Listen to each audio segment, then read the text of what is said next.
Echo what's been said and congratulate everybody for turning out here today, because here on the streets of Belfast we're sending a very clear message of solidarity and support to our brothers and sisters on the streets of Bethlehem, Nablus, Hebron, Jerusalem, Gaza, and they know we're out here today, and they know that their supporters are out in cities across this planet. And I too want to echo my wholehearted thanks, gratitude and support for the international solidarity groups who are tirelessly campaigning to ensure that the atrocity that is the occupation of Palestine is forever brought to the fore and challenged.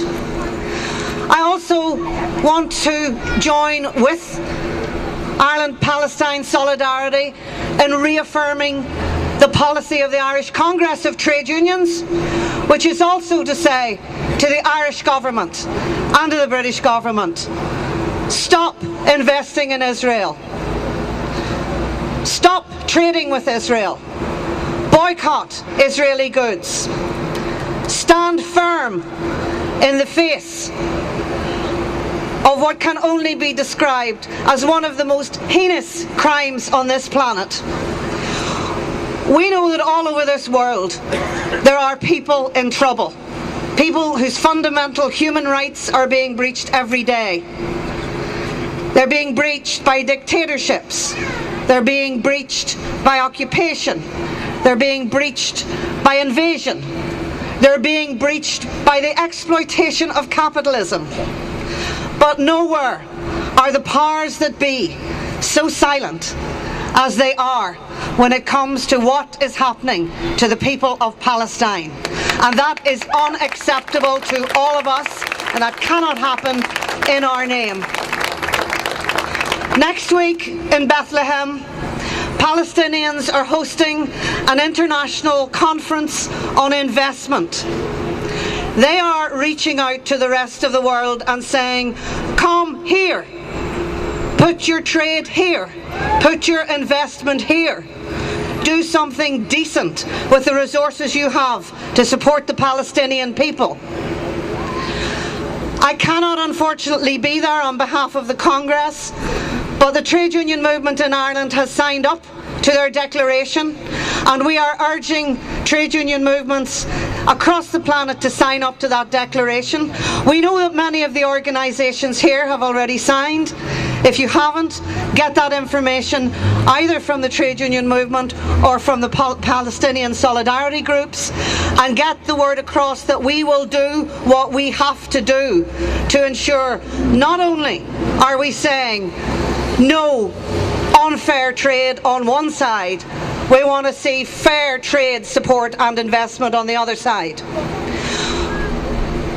We also are standing here on the streets of Belfast on what's nearly a summer's day, quite rightly celebrating, as John has already said, the fact that an extraordinary people in the face of extraordinary pressure is still there, is still resisting, is still standing up. And while not depending on us for that, the moral obligation on us is to ensure that we stand together with them. And in this year, when the world does celebrate the 60th anniversary of the International Declaration of Human Rights, we need to challenge where we can the fact that that declaration was breached at birth, was breached before many of us standing here were born, and was breached throughout our lives and continues to be breached.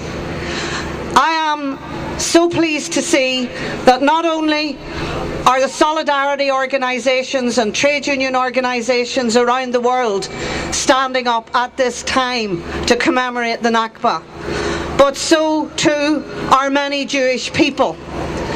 There are Jewish people with us today who stand in solidarity here in Belfast with their brothers and sisters in Palestine, and there are prominent Jewish people around the world who are also speaking out. Many of them are not politicians. Many of them don't engage in politics. Some of them are like Daniel Barenboim, the classical musician of international repute, who's out in The Guardian this week saying, I hold a Palestinian passport, I'm a Jew, I'm an Israeli. I believe that we've all got a responsibility to intervene to create justice and create peace.